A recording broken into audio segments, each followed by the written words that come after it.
Muy buenas tardes, hermanos, hermanas, amigos, amigas que nos siguen a través de este canal de YouTube. Espero que hayan tenido un buen tiempo este fin de semana en sus respectivas iglesias. Este es un canal que tenemos de la Iglesia Bautista Nuevo Nacimiento. Nosotros estamos ubicados en la ciudad de Indianápolis, en Indiana. Estamos aquí para poder llevar el mensaje de la palabra de Dios a todas aquellas personas que deseen escucharnos. Esto es sin ningún compromiso, sin ninguna atadura, simplemente llevando el mensaje de la palabra, como dije recién. Y si usted se nos une por primera vez, sepa que si te desea recibir estos mensajes con asiduidad, lo único que tiene que hacer es suscribirse y los estará recibiendo. Puede anotarse también en la pequeña campanita que está allí para que le avisen cada vez que hay un mensaje. Normalmente, a menos que haya problemas, y a veces los hay, salimos todos los martes y todos los domingos con la palabra de Dios. Y estamos llevando en estos martes un estudio acerca del mensaje a las 7 iglesias que se encuentran en el Apocalipsis. Y como hemos estado diciendo desde un principio, el mensaje del Señor va dirigido en primer lugar a 7 iglesias que realmente existieron en Asia en la época del apóstol Juan, que es el apóstol inspirado por el Señor para escribir su palabra. Pero al mismo tiempo va dirigido a todas las iglesias de todo el mundo, de todos los tiempos, y el Señor repite a lo largo de cada uno de las declaraciones o instrucciones que da: el que tiene oídos oiga lo que el Espíritu dice a las iglesias, para que nosotros podamos escuchar, aprender, ver las cosas buenas que tenía cada iglesia para imitarlas, corregir los errores para no caer en el mismo problema. También les dije que además de todo esto, cada iglesia de Asia representa un periodo específico en la historia de la iglesia. La historia de la iglesia comenzó con la ascensión del Señor Jesucristo, después de la venida de el Espíritu Santo en Pentecostés, y va a terminar este periodo especial que se conoce como el periodo de la gracia, y va a terminar el día que el Señor venga a buscar a su iglesia y seamos arrebatados. Hoy estaremos viendo la iglesia de Sardis, que históricamente cubre un periodo que va más o menos del año 1560 hasta el 1790, que es la era de la Reforma, un tiempo muy oscuro, muy difícil, en que se lleva a cabo la reforma de la iglesia, la reforma protestante. Esta reforma originalmente vino con la intención de reformar a la iglesia católica en particular. Sus iniciadores, sus precursores fueron Juan Wycliffe, que fue el primero en comenzar a traducir la Biblia al inglés, porque antiguamente solamente estaba en latín y no estaba al alcance del pueblo. Y luego John Hus, quien finalmente muriera quemado en la hoguera, fue el que propagó la Biblia diciendo, llevando a las personas a darse cuenta de la importancia de prestar atención a la autoridad de la Biblia y no a la autoridad de los hombres, particularmente en aquel momento el papado y toda esa historia. Más adelante, y no quiero darles aquí una clase de historia de la iglesia, simplemente para que tengan idea a lo que está haciendo referencia. Más adelante, Martín Lutero es el que le va a dar forma a la reforma. El día que se considera como el día oficial de la reforma es el 31 de octubre del año 1517, que fue cuando Martín Lutero clavó las 95 tesis en la puerta, como se estilaba en aquellos entonces, en que no había periódicos y demás, de la iglesia de Wittenberg. Dice así el Señor, después de todo esto del Apocalipsis 3, escribe al ángel de la iglesia de Sardis, el que tiene los 7 espíritus de Dios y las 7 estrellas, dice esto: yo conozco tus obras, que tienes nombre de que vives y estás muerto. Sé vigilante y afirma las otras cosas que están por morir, porque no he hallado tus obras perfectas delante de Dios. Acuérdate pues de lo que has recibido y oído, y guárdalo y arrepiéntete. Pues si no velas, vendré sobre ti como ladrón, y no sabrás a qué hora vendré sobre ti. Pero tienes unas pocas personas en Sardis que no han manchado sus vestiduras y andarán conmigo en vestiduras blancas, porque son dignas. El que venciere será vestido de vestiduras blancas, y no borraré su nombre del libro de la vida, y confesaré su nombre delante de mi Padre y delante de sus ángeles. El que tiene oído, oiga lo que el Espíritu dice a las iglesias. Cuando Jesús habló estas palabras al apóstol Juan en la isla de Patmos, donde estaba él desterrado, la antigua ciudad de Sardis estaba en plena decadencia. Era una ciudad muy rica desde el punto de vista económico. Estaba ubicada en un cruce de caminos muy importante, lo cual hacía que las rutas de comercio pasaran por Sardis, mucho transporte y demás. Si la fuéramos a comparar hoy en día, podríamos decir que era como la ciudad de Nueva Orleans. Para los que no viven en Estados Unidos y no tienen mucho conocimiento de lo que ocurre internamente, la ciudad de Nueva Orleans tiene un apodo, se le conoce como The Big Easy o la Gran Fácil. Se puede hacer todo fácil, supuestamente, aquí en Nueva Orleans. Según los historiadores, no aquí, yo no vivo en Nueva Orleans, pero digo en Nueva Orleans. Según los historiadores, el apodo de The Big Easy o la Gran Fácil vino en contraste con Nueva York. Nueva York se conoce como The Big Apple, ¿sí? La gran manzana. Y en Nueva York es todo correr, todo negocios, todo apuro, todo tensiones, todo... En cambio, Nueva Orleans es conocida por fiestas, por parrandas, es donde se lleva a cabo el carnaval más grande aquí en Estados Unidos, que se conoce como Mardi Gras, que dura bastante tiempo. En fin, Sardis era conocida por un lugar de suavidad, de lujo, de fiesta, de una ciudad apática. En Nueva Orleans hay todo tipo de brujerías, vudú, todo tipo de falsas religiones, inmoralidad, igual que en Sardis.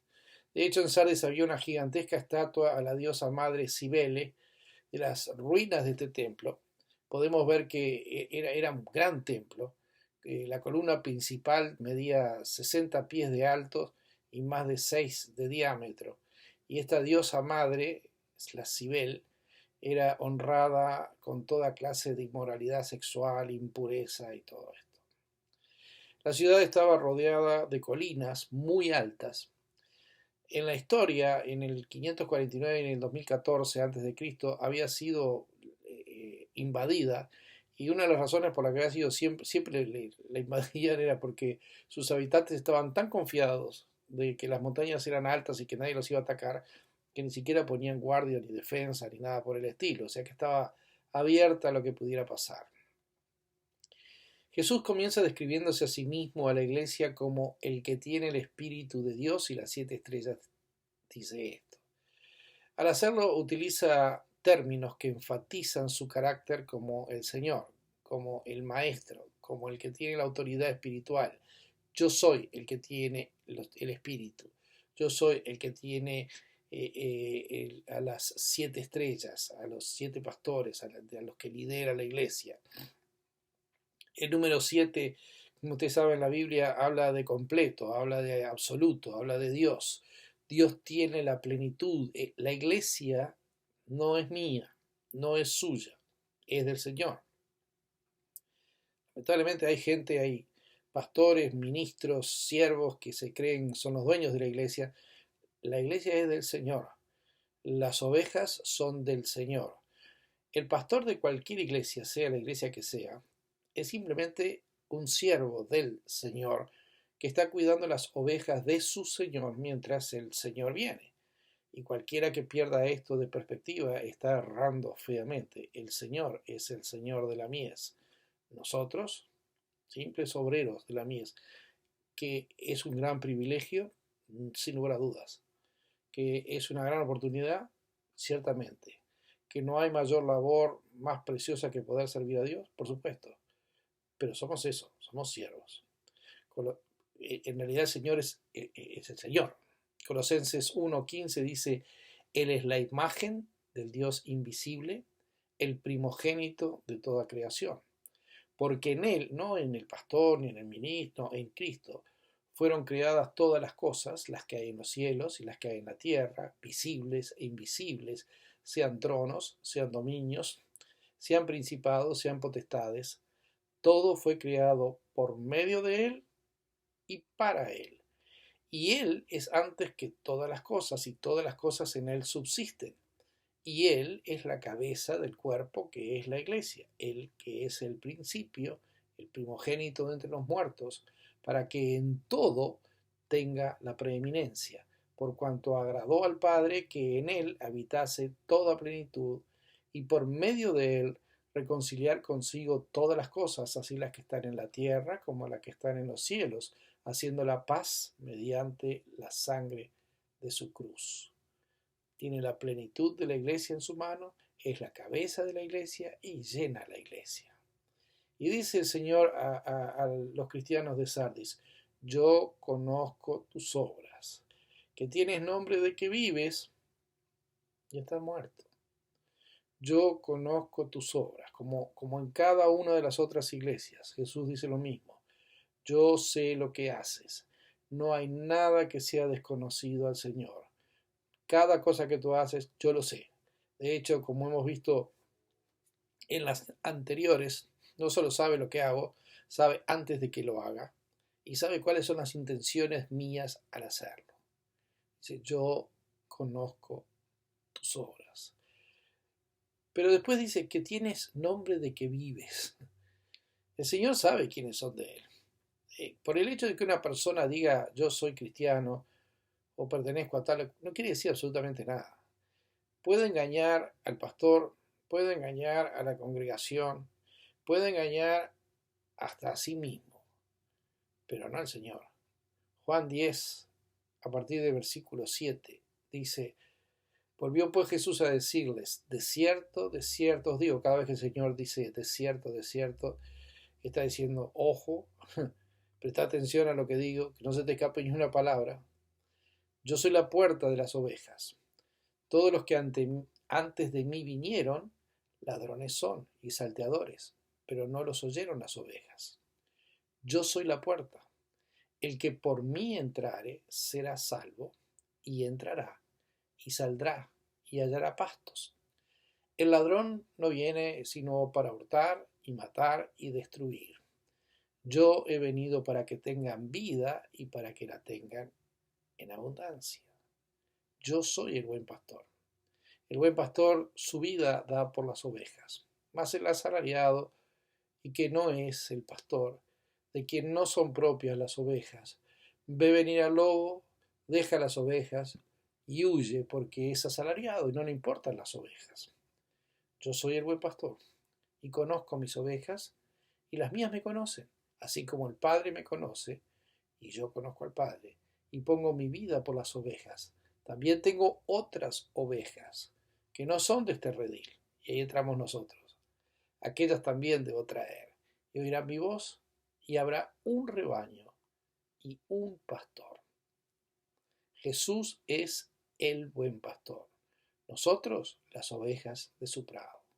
Jesús sabía que en la iglesia de Sardis tenía reputación de vida, de vitalidad, y si uno miraba la iglesia desde afuera diría: es una iglesia muy activa. Se puede tener mucha actividad, pero también las gallinas, cuando les cortan la cabeza, salen corriendo si usted la suelta. En la iglesia de Sardis, como en la ciudad de Sardis, todo parecía estar bien. Muchas actividades en una iglesia no significa que la iglesia sea saludable. Nada, no tiene nada que ver. El Señor le dice: pero estás muerto. Segunda de Timoteo 3:5 dice que al acercarse el fin, habrá algunos que tendrán apariencia de piedad, pero negarán la eficacia de. Y Pablo le dice a Timoteo: a estos, evítalos.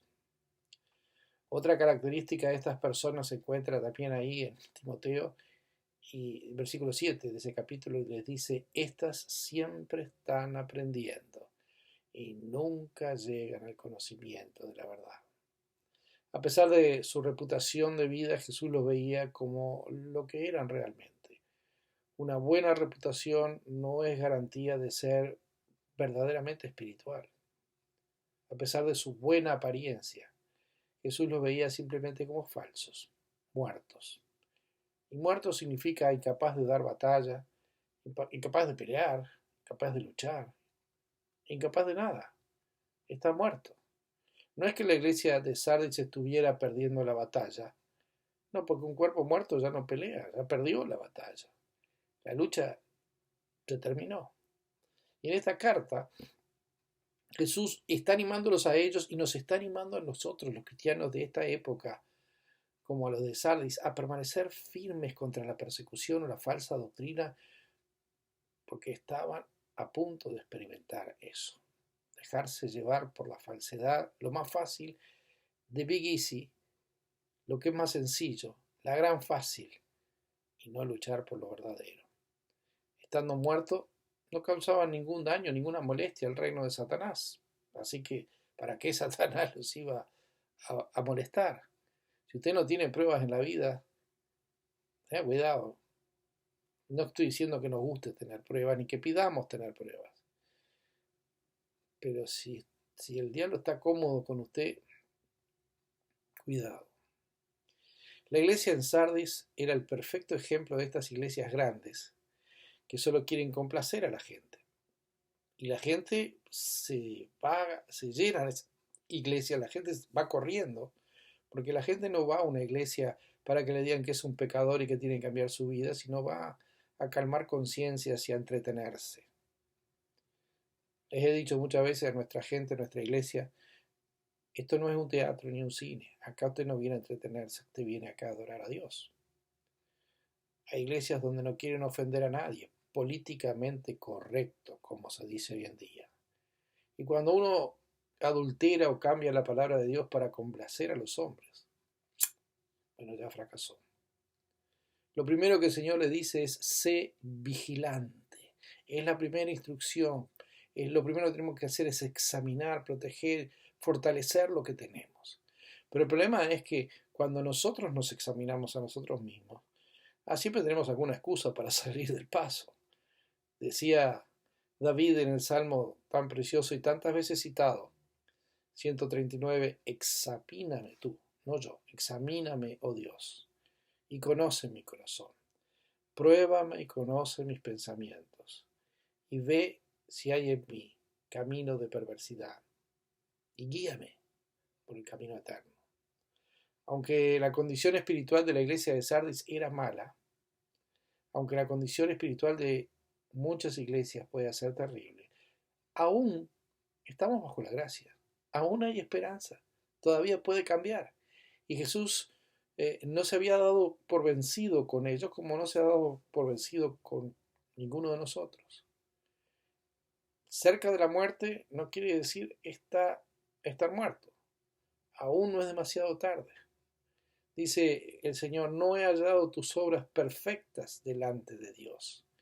Y esto muestra que sus obras tenían obras, pero no habían llegado a la medida de Dios. La presencia de obras no alcanza. Dios quiere cierta intención y propósito en sus obras. No es lo que hace solamente, sino por qué lo hace, cómo lo hace. Lo hace para el Señor con todo su corazón. Efesios 2:10 dice, porque somos hechura suyo, creados en Cristo Jesús para buenas obras, las cuales el Señor preparó de antemano para nosotros. Acuérdate, dice el Señor, pues de lo que has recibido y oído, guárdalo y arrepiéntete. Acuérdate de la palabra. Estamos hablando a la gente que estaba en la iglesia. Acuérdate. Y guárdalo y arrepiéntete si te has transformado tu fe en una sencilla religión, si nunca realmente le permitiste al Señor entrar en tu corazón. Arrepiéntete. Primera Tesalonicenses 2:13, por lo cual también nosotros, sin cesar, damos gracias a Dios de que cuando recibisteis la palabra, le dice Pablo a la gente tesalónica, que oísteis de nosotros, la recibisteis no como palabra de hombres, sino según es en verdad la palabra de Dios, la cual actúa en vosotros los creyentes. ¿Usted está permitiendo que la palabra de Dios actúe en su corazón? o es una lectura religiosa que tiene que hacer todos los días para de alguna forma apaciguar su conciencia. Cuidado, porque el Señor sigue diciendo, si no velas, vendré a ti como ladrón y no sabrás a qué horas vendré sobre ti. Desde el punto de vista profético, no falta nada para que el Señor venga. El Señor puede venir dentro de 1000 años, puede venir ahora mismo, antes de que yo termine de grabar esta predicación o esta meditación. El hecho es que va a venir, pero como ocurre muchas veces con la misma muerte, no se anuncia, simplemente llega. ¿Usted está preparado para ese momento? ¿Qué va a decir cuando llegue ese momento? Sigue diciendo el Señor, tienes unas pocas personas en Sardis que no han manchado sus vestiduras. Y aún muestra que, a pesar de todo lo increíble, de lo malo, de lo sucio, había algunos fieles. A pesar de la reputación de inmoralidad de la ciudad, era un poco como Sodoma y Gomorra, que Abraham empieza a regatear con Dios, encuentras tantos, y al final no encuentra ni 10 que sean justos, pero por lo menos estaba Abraham, y por lo menos estaba Lot, perdón, y estaba ahí parte de su familia, sí. Dice que no han manchado sus vestiduras. Jesús se refiere a las vestiduras manchadas. En la época de los paganos, en la época de Sardis, para la adoración pagana se requería que las personas vinieran con vestiduras blancas. Y es lo que está hablando el Señor, no tienen que estar sucias. El problema es que la blancura de esas vestiduras es una blancura falsa. La verdadera blancura la da el Señor, su pureza. Somos lavados en la sangre de Jesucristo. Y dice, andarán conmigo en vestiduras blancas porque son dignas. Estos fieles caminaron con el Señor, poco como o van a caminar con el Señor, un poco como ocurrió con Enoc, que, como decía un pastor, caminó con Dios y un día iban caminando Enoc y Dios le dijo, ¿hoy dónde comemos? ¿Tu casa o en la mía? Y Dios dijo, la mía, y se fue con Dios. Caminó con Dios. Un día vamos a estar cara a cara con el Señor. Y no importa lo que usted haya hecho en el pasado, todo pecado confesado está bajo la sangre y su vestidura va a estar blanca, sin mancha, sin arrugas, sin qué avergonzarse. Blanco. En el Imperio Romano el blanco era un símbolo de triunfo, de victoria. Nosotros tenemos la victoria, el triunfo de Jesucristo. Pero lo más lindo es que dice, andarán conmigo. No hay mayor recompensa que pueda darnos que poder saber que vamos a estar, hoy en día caminamos por fe, pero vamos a estar ahí con Él. Los cristianos en Sardis que negaban comprometerse al pecado de su ciudad, la recompensa era un caminar íntimo con Jesús. El salmista dijo, ¿quién entrará en tu santuario? El de manos limpias, el de corazón puro. ¿Qué va a pasar con los cristianos que son cristianos de nombre nada más? Los que profesan pero que nunca realmente han adoptado al Señor como su Salvador personal. ¿Qué va a pasar con los que por fuera tienen esa apariencia de religión, pero adentro son como los fariseos, sepulcros blanqueados llenos de huesos muertos y de inmundicia? ¿Qué va a pasar en aquel día? Bueno, dice el Señor que en aquel día los echará afuera. Pero el que venciere será vestido de vestiduras blancas y no borraré su nombre del libro de la vida y confesaré su nombre delante de mi Padre y delante de los ángeles, de sus ángeles. En el mundo antiguo, cuando moría una persona, lo borraban del registro civil directamente. Quiero aclarar algo, si bien estamos en otro tema, para que no haya confusión. Cuando el Señor dice, lo borraré del libro de la vida, ¿quiere decir esto que va a perder la salvación? ¿Quiere decir que hoy me salvo y después otro día cometo un pecado y el Señor quita mi nombre del libro de la vida? Bueno, si usted tiene ese concepto de Cristo, está muy errado. Jesús no está sentado en el cielo mirando con un borrador en la mano, con una goma o con ahora cosas más modernas que hay para borrar, diciendo, pecaste para afuera. No, el sacrificio del Señor es perfecto. La sangre de Cristo nos limpia de todo pecado. Esto no quiere decir que yo puedo hacer lo que quiera, porque tengo una responsabilidad también. Y un día cada uno dará a Dios cuenta de sí. Pero la salvación, si es mía, es mía. Dice, no hay nada, ni lo alto, ni lo bajo, ni lo profundo, no hay nada que pueda separarnos del amor de Dios que es en Cristo Jesús. Bueno, ¿de qué está hablando acá? Bueno, hay varios libros en el cielo y podríamos hacer todo un estudio de los distintos libros. Pero hay un libro que es el libro de la vida. Todos los seres vivos, de todos los que hemos estado, están o estarán descendientes de Adán en la tierra, son inscritos en el libro de la vida. La consecuencia del pecado, Dios le dijo a Adán, es muerte. Por tanto, el que muere es sacado como ilustración, así como hacían en la época del Imperio Romano, borrado del libro de la vida. Si usted recuerda, hay dos genealogías de Jesucristo, una que la da Mateo y otra que la da Lucas. Una genealogía es acerca de su naturaleza humana, nos lleva hasta Adán. La otra es acerca de su derecho al rey, su divinidad, y nos lleva hasta David, el reino eterno. Así como hay un libro de la vida de todos los vivos que vivieron en esta tierra, hay un libro de la vida del Cordero. Ese es otro, distinto, en el cual uno tiene que ser inscrito, tiene que nacer de nuevo para poder ser inscrito en el libro de la vida del Cordero, que no es el mismo que el libro de la vida. ¿Sí? Tal vez usted es miembro de una iglesia, tal vez participa o participó de muchas tareas y obras dentro de la iglesia, capaz que es hasta uno de los que ha ofrendado más dentro de la iglesia. Esa no es la pregunta. La pregunta es, ¿usted está seguro que su nombre está escrito en el libro de la vida del Cordero? Para ser ciudadano de un país, usted necesita un acta de nacimiento que diga usted nació en ese país o que fue adoptado por ese país, por cualquiera sea el método que tenga el país. Yo, por ejemplo, no nací aquí en los Estados Unidos, pero soy ciudadano de Estados Unidos, porque un día fui aceptado, si usted quiere, fui adoptado por el país. Para ello tuve que jurar lealtad al país, aceptar las normas, la forma de vida del país como mías, y tengo una fecha inscrita en la cual me transformé en ciudadano de este país con documentos que así lo prueban. Hubo un momento en su vida, no que usted nació, porque yo nací no en este país, nací en otro país.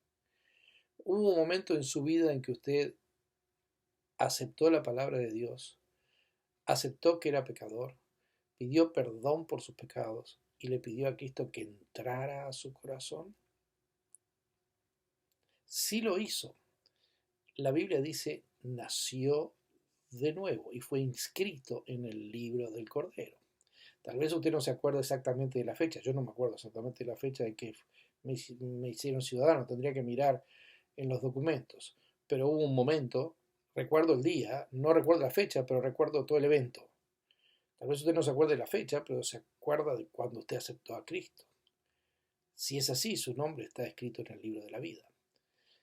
Yo puedo recurrir a los documentos y decir, fue en tal fecha que yo me hice ciudadano. Usted puede recurrir al documento más importante que tiene usted, el Espíritu Santo, el cual da testimonio a su espíritu de que es un hijo de Dios. Si usted aceptó a Cristo como Salvador personal, su nombre está escrito en el libro de la vida del Cordero. Y como dice un corito que cantan los niños, con pluma de oro escrito está, mi nombre más allá, mi nombre escrito está. Ahora, si usted nunca, jamás, hubo un día en que realmente reconoció que era un pecador y le pidió perdón al Señor y le pidió que le salvara, si no hubo un día en que usted naciera de nuevo, usted no está en el libro de la vida. del Cordero. Y mi consejo, acéptelo hoy, porque mañana puede ser demasiado tarde. Que el Señor